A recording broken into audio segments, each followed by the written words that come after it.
Hello, everybody. This is Andrei, and you are on the Marketing Innovation Podcast Show. On today's episode, we have Dickey, who is the owner and principal of Purple Orange PR agency, as well as, more recently, the founder of Visibly, which is a SaaS platform for SEO, which he will tell us a lot about in this coming episode. We will go into the nitty-gritty of how to use PR and SEO alike and together in order to amplify your results online, as well as the trends that are happening in this space at the moment and how you can best take advantage of them. Hi, Chris. How's everything going? Such a pleasure to have you here. Thanks for having me. It's great to be here. So you are tuning in from America. How's the morning, I guess, for you now?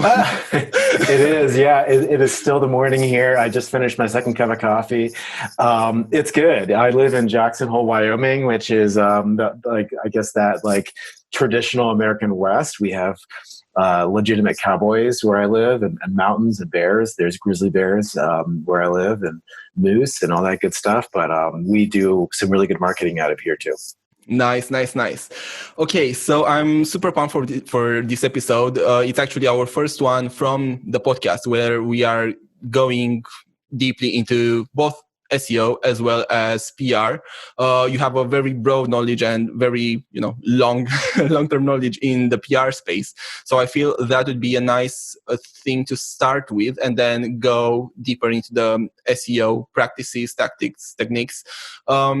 Tell us a bit about you. How did you start on this journey? What was your how was your passion driving you towards all the? Yeah, that's a great question. So I've always been very fascinated with marketing. I think right out of college, I knew I wanted to be in the marketing profession. I love the opportunity to be able to tell stories and kind of merge storytelling and product. And honestly, I was very interested in how do we tell stories about sustainability and social benefit. And I felt like at the time that the outdoor industry was, and that's the industry that kind of sells sporting goods and things to kind of recreate with outside, backpacks and sleeping bags and tents and things like that, was the most progressive, at least in the United States, when it came to sustainability. So it kind of attracted me to that industry. I got into that at a young age. I had the opportunity to help start a company, and then we were manufacturing tents at the time, and then I was in publishing for a little bit. Then I got into PR work, and I was working for some larger brands nationally in PR. I worked for a brand called Arc'teryx, Atomic Skis, and several others, and managing their North American PR. And then 10 years ago, actually 11, I started my own agency, a PR agency called Purple Orange. And Purple Orange specialized in that outdoor active lifestyle consumer space. And, I think what we're always trying to do as a PR agency is how do we leverage third-party endorsement and those audiences for the benefit of our clients and our brands? And the media landscape in the last decade and a half has really shifted. We all know that. I mean, when I started doing PR 15 years ago, the iPhone didn't exist. Yeah, that's true. Like, actually, there was no smartphone. Like, it was BlackBerry, and nothing wrong with BlackBerry. But the whole landscape shifted as soon as we had these smartphones in our pockets. And I think with the speed of the internet and the access in the palm of our hands, it completely shifted how we consume media, and it had a massive rippling effect across the entire media landscape, at least in the United States, where we had these massive newsstands before where people could go and pick up magazines and things. And people stopped consuming media like that. And they haven't entirely stopped, but it's massively slowed down, right? And it's changed the type of media that we consume through the traditional kind of print medium has changed a bit. It used to be we got our news through print. And now we get our news online because news travels so quickly. You can't wait for it to get printed and then distributed and then read it. Like, that's just way too slow. So, where I think print has gone is more of a storytelling medium. And I think that the print publications that have been slow to respond to that have really suffered. But the digital space has just proliferated and it's been incredible. And that's where we, as an agency, we're trying to kind of grapple with how do we tell these tell these brand stories in this increasingly competitive and crowded space that is the digital landscape, and how do we get attention? How do we connect with our stakeholders? How do we actually wring some value out of PR? And what I was finding as an agency owner is that our most valuable PR hits, the PR hits that had the most impact for our clients, were the ones that were showing up at the top of search. True. And there was no strategy behind it at the time. It was just we were going out and we were winning a bunch of PRs. Some of them were being rewarded with top search positions. A lot weren't. And then what really drove it home for me was the moment when we won a massive award for one of our clients from one of the top publications in the United States, and it was the top award in its category for the entire year. And it should have been a major win. And it was a major win, but I should have had a huge impact on the business. And when I checked back with the company a couple months later, that particular product had just really not sold very much. We went out and won this pinnacle award across the whole United States, and there's millions of potential touch points with this particular magazine. And what I figured out was, I was really scratching my head. I'm like, how is this not influencing the bottom line better? And what I found was that when I looked up, it was a sleeping bag, and I looked up best sleeping bags 2017, and the particular endorsement for this award was showing up on the second page of search. It's also called what was that saying? Something along the lines of the cemetery of Google, or that's a perfect way to describe it. There is no traffic on the second page of search. In fact, what I found later on was that over 70% of all traffic for any given keyword will select a link within the first 5 organic results on a page. So that's the top half of the page, essentially. If you have to scroll down the page, you lose all those people. If you go to page 2, it's dead. It's a cemetery, as you mentioned.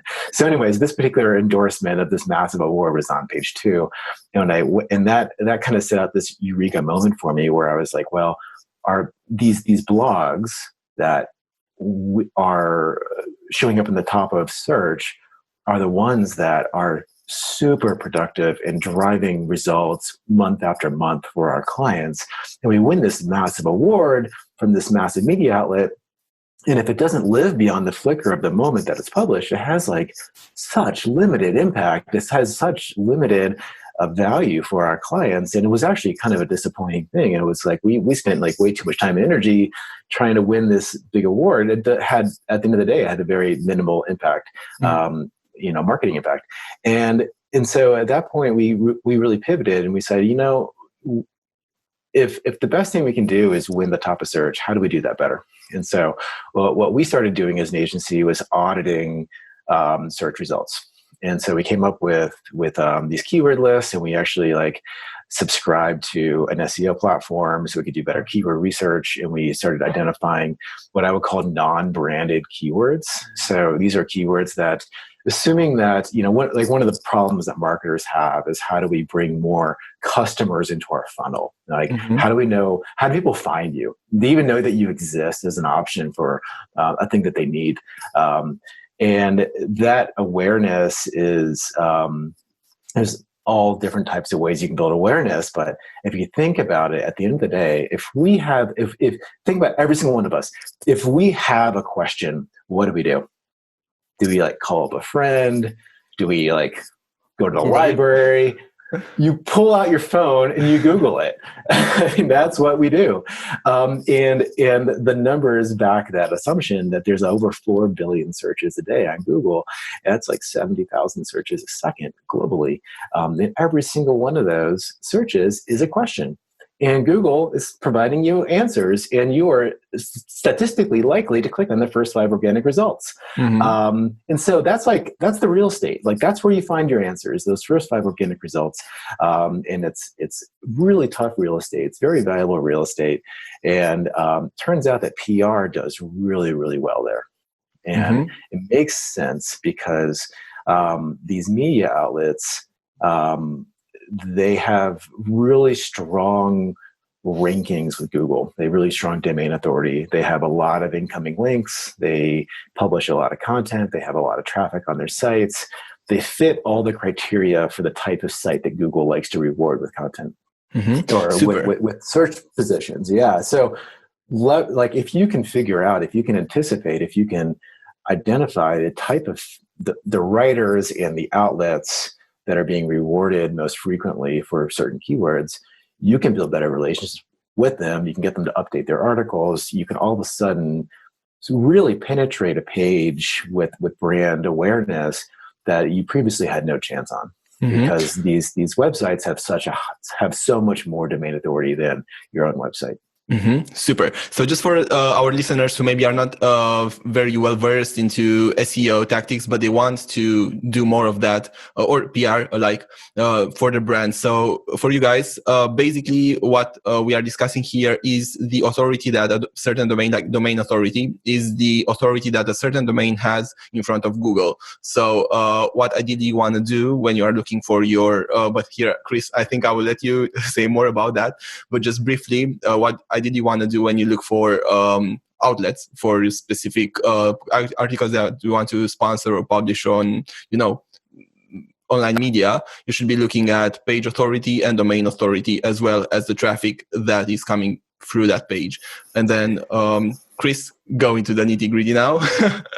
Yeah, and page authority doesn't always tell the whole story, or domain authority doesn't tell the whole story. It tells a lot of the story. You can kind of anticipate quickly, there's some websites just have no chance on the first page of search, and a lot of brand-owned websites, and that is there's a huge amount of energy and effort put into SEO, and SEO is more specifically, how do you improve the ranking of your own website in search, right? The problem is when you look at search, it's a multi-channel playground. There's all different types of websites that are competing for the same attention, the same clicks, in that same real estate that I talked about, those first 5 organic results. There's e-commerce sites like Amazon, and there's images, and there's a lot of media reviews, and there's all this different stuff up there. And I think what's really important for marketers to take note of is that it doesn't matter how somebody discovers your brand, so long as they discover it, right? It could be an advertisement, it could be a review, it could be your own website. But what you need to recognize for every single keyword is, what are your chances of actually creating a presence on that page? Do you have a good chance with SEO? And if you don't, when you look at the domain authority of the other websites on the page, and basically your domain authority is like 20 points lower or something, you don't have a chance. Let's just be frank about it.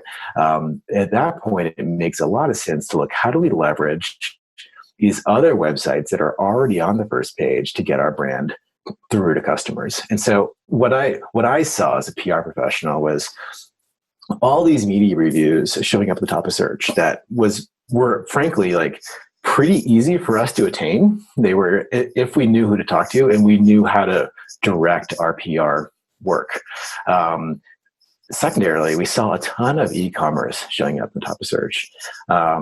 And what I realized from our clients as an agency is that a lot of our clients were selling through these e-commerce brands. In the United States, it might be like REI, or that's an outdoor chain, or Amazon, or Best Buy, or a Lowe's, or Home Depot. Those are like home improvement places, but they do super, super well with these non-branded searches. And if you're already selling with them, there's a conversation to be had about online merchandising. And what I mean by online merchandising is, Amazon will curate a landing page for the search engine to link to when you're looking for best running socks, and you'll click through that landing page. And again, statistically speaking, you're going to select something at the top of that landing page. You're not going to dig too much deeper. your search behavior is similar to it, as it is in search engines. You're just not going to you're going to see what you're being recommended. It fits your budget. It fits what you're looking for. Boom, you buy it. If you have the market intelligence to input all those keywords that matter to you, that you realize that your customers are looking for your products and services. Say you're selling running socks, and there's all these merchants that are optimizing for running socks in search, and you're selling through most of them. You can go to them and say, "Hey guys, how do we get on those landing pages? How do we get in front of the customer at the top of search?" So it's leveraging that relationship with the e-commerce brand. It's leveraging the relationships with all the publishers in the PR industry. You might find that there's questions and answers. There's a lot of questions in Google search. So Quora is one that has been popping up a lot at the top of search, whereas people ask questions and people provide answers. And frankly, there's an opportunity there for brand discussion. If you have an answer to someone's question, and you're recognizing that Quora is showing up, you can go on Quora and create an answer that includes your brand. And there's no rules against that. That's actually as long as it's valuable and you're providing value to the audience, and it's not just, a pitch. I think that's a really good way to create visibility at the top of search. So I think that, marketers should be looking at search as a multi-channel play. And I think that what we created through my agency experience was this software platform called Visibly. And what Visibly does is it looks at the content within every single link on the first page of search. Mm-hmm. And it identifies where your brand exists, where it doesn't exist, and what channels they're coming through on. So are these e-commerce hits? Are these earned media hits or PR hits? Are these brand-owned websites? And it gives you a sense of the makeup of the search engine results page. It also gives you a sense of where your blind spots are. So maybe there's a bunch of reviews that are including your brand, but you don't even know that. But you don't know that. Mm-hmm. Funny enough, there's no tools that do that kind of audit of content in search. All the SEO tools on the market, and this was kind of a big surprise to me. They only look and see, is there a website match between your own website and the website showing up in search? They don't look at any of the content on the actual pages. And so it misses all these potential third-party opportunities to optimize within search. Does that make sense? Yeah, it does. And I have two questions. I'll start with the first one, which goes back to domain authority and how to learn when and how to compete. And here a question that I think it's in the minds of, many of our listeners might have is, okay, so you have a domain authority of 30 and you want to get to 50, let's say, so that you can compete with larger publications or pages or competitors. What would be a good strategy for you to use from a PR perspective or SEO perspective, from your point of view, to raise that domain authority quickly? So one of the top indicators of domain authority is how many incoming links you have coming into your website. And it's important to point out right now that not all links are created equal. Mm-hmm. Google sees links to your website or your web page as votes of confidence that other people think that you're important. Mm-hmm. And so they add all these up. And they basically look at not just how many links you have coming in, but what's the quality of the links. And so is it a link from a really popular, highly authoritative website, or is it a link from some blog that no one's ever heard of? So Google looks at that literally, and they have a rank. They've already ranked both those websites, and they say, oh well, the one that's really authoritative thinks that you're authoritative, which means that's a big deal. So they give you more, quote, what they call link juice. I'm not even making that word up. It's a real word. But yeah, you get more link juice if it's like the New York Times linking to you rather than, I don't know, some other place. Something at WordPress.com or yeah, exactly. And then you want a bunch of them. And then lastly, there's this kind of tricky little thing that you need to be aware of called followed links and no follow links. And a lot of people are using something called a no follow link. And a no follow link is when you get a link from one site to yours, but they put a little bit of like code in there that tells Google not to count that link toward your domain authority. Mm-hmm. They're basically saying, we're going to link these guys, but we don't want them to get any credit for it. Mm-hmm. And to identify no follow links is kind of important, because you could spend a lot of time building these links, and if they are all no follow, they have zero impact. Mm-hmm. At the end of the day, they have to be followed links, and they have to be followed links from high quality websites. So traditionally, that's how people have seen the role of PR and SEO, is as a way to build high quality links. You go out there and these PR professionals are persuading editors to cover your brand or product or service, and they do, and then they link back, and then that's boom, you have this really awesome link.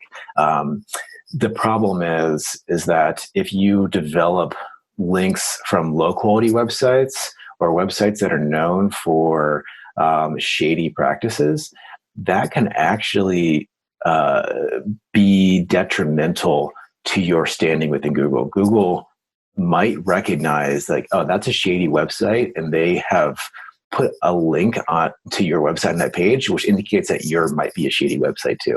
So you got to be careful. Like, not all links are created equal. Totally agree. but they're totally important, and you have to.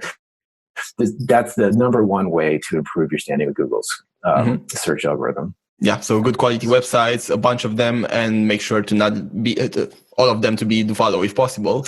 And then there's a whole lot of things you can do on your own website too. I think it's important to say that the speed of your website really matters. Google wants you to have a really fast loading website. There's been some recent research on that says that just like a millisecond or 2 milliseconds faster like has like a massive impact on their search algorithm. Mm-hmm. Google really wants you to have a responsive website. So they want you to have a website that can be seen on a tablet or on a desktop or on your phone and looks beautiful on all three. Mm-hmm. So if you haven't optimized for mobile, do that. Another one is just making sure that your HTML is really clean, and that you're organizing it well for their crawlers. If their crawlers don't like how your site is set up on the back end, then it'll just skip your site and it won't index the stuff on your site. So those are more technical kind of considerations that you need to talk about with your web development team. But optimizing for keywords with certain types of programming languages is really, really tough. Google is reforming the internet in the image that they want, unfortunately, or better for better or worse, I don't know. But they control so much search, So Google owns 92% of the world's market share for search. Whoa. 92%. Globally. Is it that much? Because I think I read recently about Bing. Obviously we have Safari as well, but I think that Bing was earning a bit more of the market share recently through. It might be through some different. It's different country by country, and it's different region by region. But globally, Google is very, very dominant. Bing is the second most well-known search engine in the world, and their share of voice is around 2% globally. Okay. So the number one largest search engine is Google with 92%. Then the number two is Bing with 2%. and then it becomes highly fractured from there. And there's like I think Baidu is a popular search engine in China, and there's a couple. There's a search engine in Brazil that people like, and there's some other ones that I think offer better security for what you're trying to do. But yeah, I think from a marketer's perspective, Google's the only one that really matters. Cool. Okay. So that was the first question.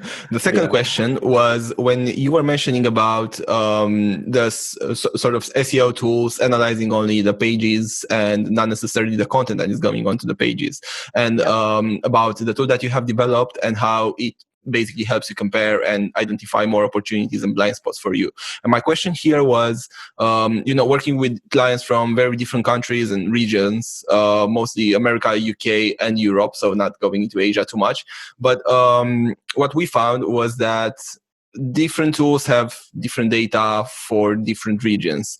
For example, some of them might not have very rich data for East Europe, let's say, or some of them may be mostly focused on the US market. But then when we were looking at UK, maybe the data was not so good or was a bit more poor in certain areas, depending on the tool, obviously, and why we wanted to find out. How are you guys dealing with this? Or if somebody goes now and... well, there's two ways that we would deal with that. So the first way is, can you get a local search? And so we're actually have an opportunity. We'll be adding this very soon to our website. So probably by the time that this podcast is published, it will be live, but we'll be able to allow any user to select where in the world or even where, like what city they want to perform a search in. So if they want to do a broad search across the entire United States, they can do that. If they want to drill into like Houston, Texas, they can do that. Or they want to look at Austria, they can do that. So that's really important, is to get local search results and then analyze those. The second piece is a little bit more tricky. So what we do to make valuable insights within our search, within our results, is that we segment the search engine results page by channel. And that is, we not only tell you where your brand is showing up, but we also tell you what type of websites are covering your brand, and what does that breakdown look like within that first kind of 10 organic results, which is typically the first page of search. And we look at e-commerce and earned media and all these other ones. The problem that I'll point out right now, and I'll just be transparent about it, is that we mostly cover English-speaking websites. And that's because we had to build a machine learning algorithm that would review the content on a website and then make a judgment of what type of website it is, because we have classified millions. And to do that, we started with English. because we'd have to build a completely different model for every single language, essentially. So we are biased toward English-speaking websites, is what I'll say. But in the future, we'd like to include more, and we certainly can. It's just a matter of bandwidth. Super. Okay. Anyway, from our audience, as far as we can see, many of the people are US and UK mostly. So I think these are English speaking, which is good. But obviously we have a couple more geographies like France, Germany, Spain, Italy, Romania. So I guess these countries will be coming up soon. Yeah, they would be. And, even I think the larger website, I think, the thing that we look at right now is exclusively we look at what's on the first page of search. And when you look at the first page of search, they tend to be the more dominant websites within a category. We're not going to page 5 or page 10. And so I think we do have a pretty good index of sites that are showing up on page 1. So I think we actually have a pretty good, it might not be perfect, but we're pretty good. Super. So guys, by the way, we'll leave all the links in the description of this episode. So you can go ahead and it's a free account, right? It's a free account. There's not even a place on the website to put in a credit card, so don't even worry about it. We're not even asking for it. There's no place to do it. The site is called Visibly. It's visably.com, and it's in beta. It's entirely free, and we're really excited about it. We hope to check it out. Super. Awesome. So what I would suggest now, this was very insightful. And I think that from here on, we can actually go into looking at how a modern SEO strategy should be looking like. And also how you work with your clients, what do you recommend them and our listeners here. So in terms of the audience, let's say. So guys tuning in, some of them are entrepreneurs with established businesses. Some of them are aspiring entrepreneurs, and many of them are marketing or sales professionals, or both. But I would say probably mostly marketing. So working in companies, looking at innovating their departments, applying new tools, new strategies, being up to date with everything that is moving in this space. What would you say they should be looking at when they are trying to modernize their SEO approach or strategy? How should they approach this year? Yeah, the very first thing you ever have to do is identify, how do your customers find you? Reverse engineer that product discovery process and try to figure out like what are the questions and pain points that people are asking on search. And the way that you do that is through keyword research. And so there's a lot of keyword research tools out there. There's a lot of free ones. Even Google itself is a great opportunity to do that. There's one thing I love about Google is that they have questions that, or they say people also ask is like a questions thing, and it gives you a sense of what are the most common questions associated with this particular search inquiry. Grab all of those, and just put them into a list. Same thing at the bottom of the page. If you look at the bottom of like a regular just Google page, it'll give you suggestions that people also search for these other keywords. And that's another great way to just understand what does consumer behavior look like? What are people looking for within this category? Focus on non-branded keyword terms. That is keywords that don't include your brand or don't include your competitor's brand. There's no point in trying to optimize for a customer that's already brand loyal.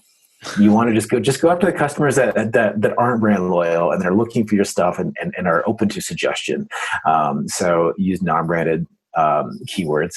Once you've done that, sort your keywords by search volume, and sometimes depending on the platform that you're using, they'll also give you click-through rates, which click-through rates is like engagement. Like it's if somebody who searches this keyword but there's a low click-through rate, that means that they probably they're just not very engaged. So you might find these like what they call long tail keywords that have smaller audiences but really high click-through rates, which means that they're people who people aren't searching this particular phrase very often, but when they do, it's a great customer. They're super engaged. They really want to find an answer.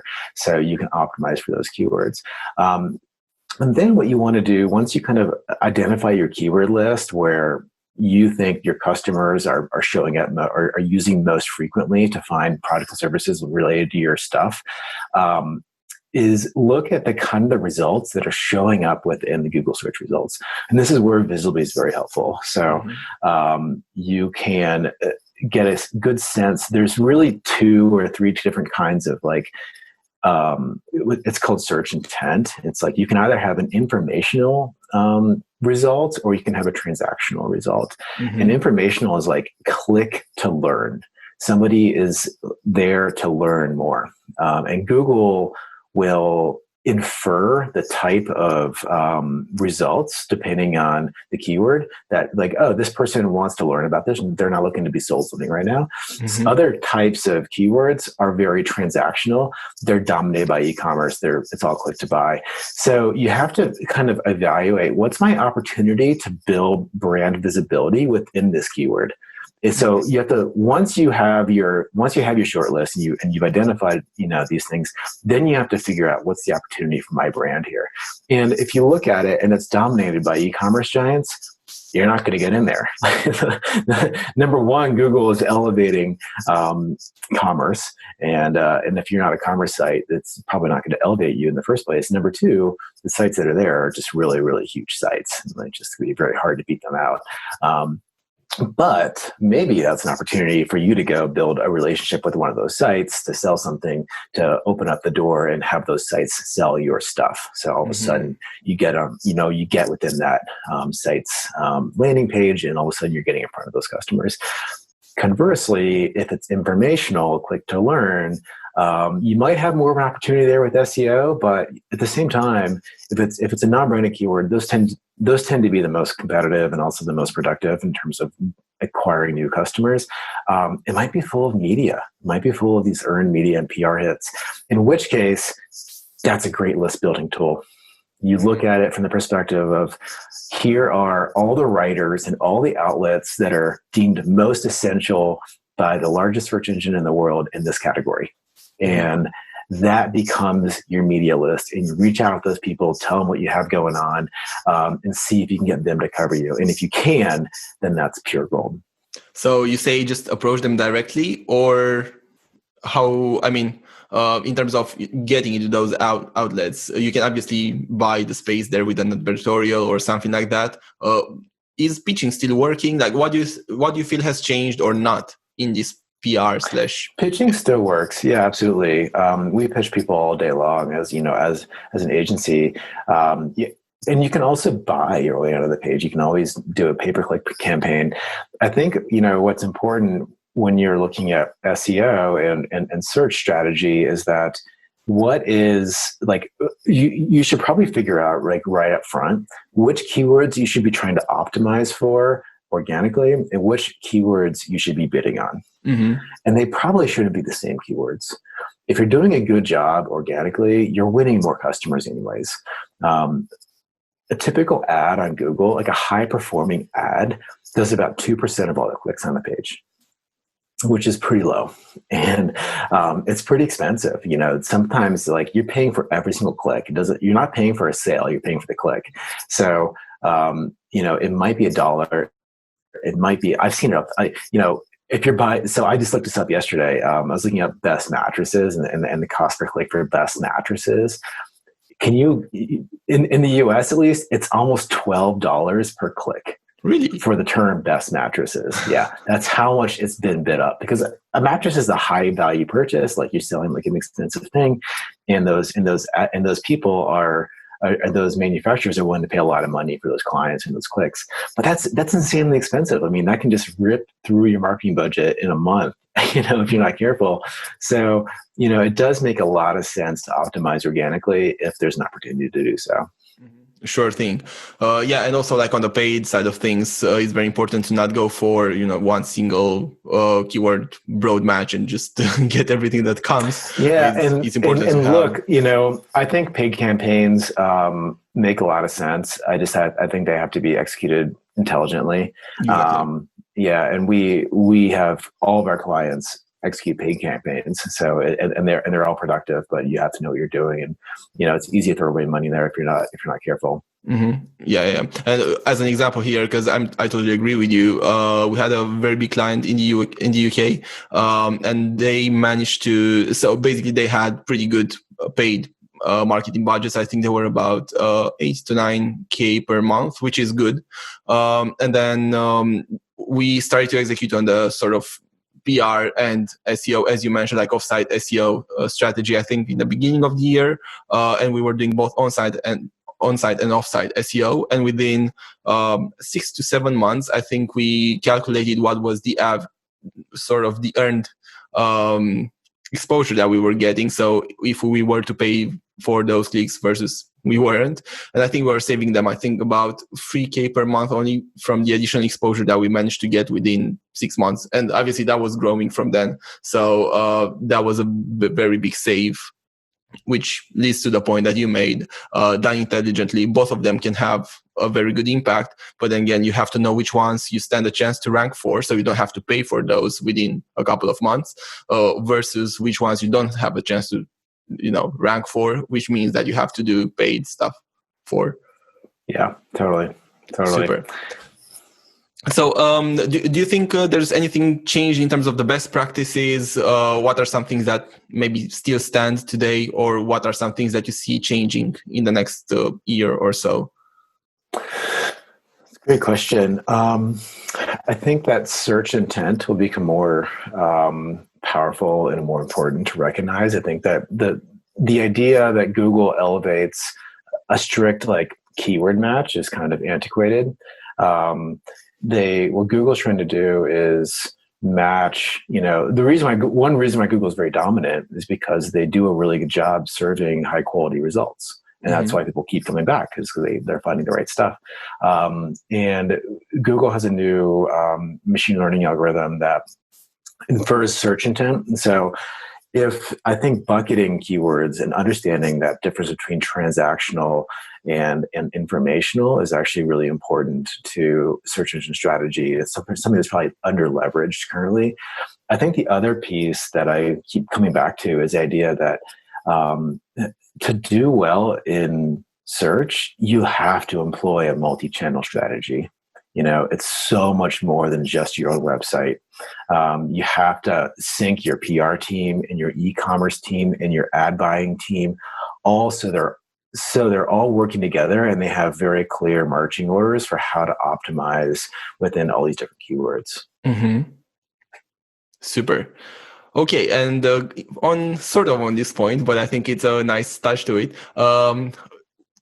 Can you tell us some growth hacking secrets that you have identified in this? Because, all of us want to do stuff, but if we can do it faster, that's even better. Yeah, I mean, I think the best thing is, I think Visibly and Visibly's platform is a bit of a growth hacking, tool. And it's the idea that you can identify these areas of low-hanging fruit and easily fixed opportunities if you had a better sense of how the content was playing out within the SERP and search engine results page. And so, a lot of what we focus on as an agency is the organic stuff. It's the stuff that you don't have to pay for. And I think, at the end of the day, if you're able to win a recommendation in the top 3 organic spots for a couple key words, you're going to do very, very well. And that's all. You're gonna get in front of a lot of customers, and it's going to be somebody else recommending your brand, which is always more authentic. And that's where I think there's a lot of opportunity if you just look and you just ask. Sweet. Okay. One thing that we always try to do with each episode is to try to formulate a couple of points, 3-4 points, actionable, that our listeners can take away and can look at their business and maybe try to implement, try to evaluate their practices from those perspectives. And we certainly discussed way more than 3 today. But if we were to try to summarize, now for you guys tuning in, I hope you had a pen and paper ready, which we forgot to tell you because we just got into the discussion. But you can replay this episode to look at the actual details. But now looking from a bird's eye view more and trying to identify the maybe 3 main points that our listeners can take away and can just go straight away by the end of the week, try to apply them into their businesses. What would these action points be from your perspective, Chris? Yeah, that's great. So I think number 1, understand the difference between, link building. Think about the value of links and where you're getting your links from. Think about whether they're followed or no followed, or from a high quality website or a blog or a low quality blog. Don't pursue link building just to have a link. A link by itself isn't important unless it's from a good website and it's followed. That's tip 1. Tip number 2 is realize that there's more opportunities to optimize for your brand within the search engine results page.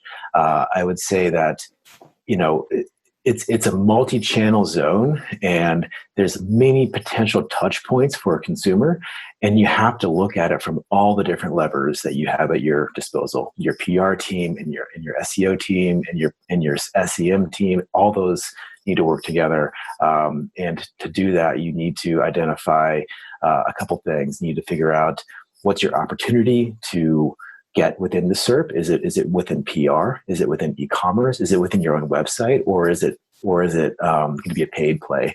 The only way you do that is by analyzing what's showing up in the search results. You don't need Visibly to do this, but Visibly will scale it for you, and we're free. So we can do it for you quickly, or you can just do it yourself. You can go to Google, you can type in a keyword, and you can look and figure out who's showing up there, and if you actually have a chance to show up on that page. Super. Thanks a lot, man. So this was very insightful. Now tell us all if we want to discuss more with you or we want to contribute in any way, maybe work with you on one of the things that you do, one of the projects. Where can people find you? Is it LinkedIn? Is it Visibly? Is it the PR agency? Yeah, all the above. LinkedIn is a great place to find me. My name is Chris Dickey, Dickey.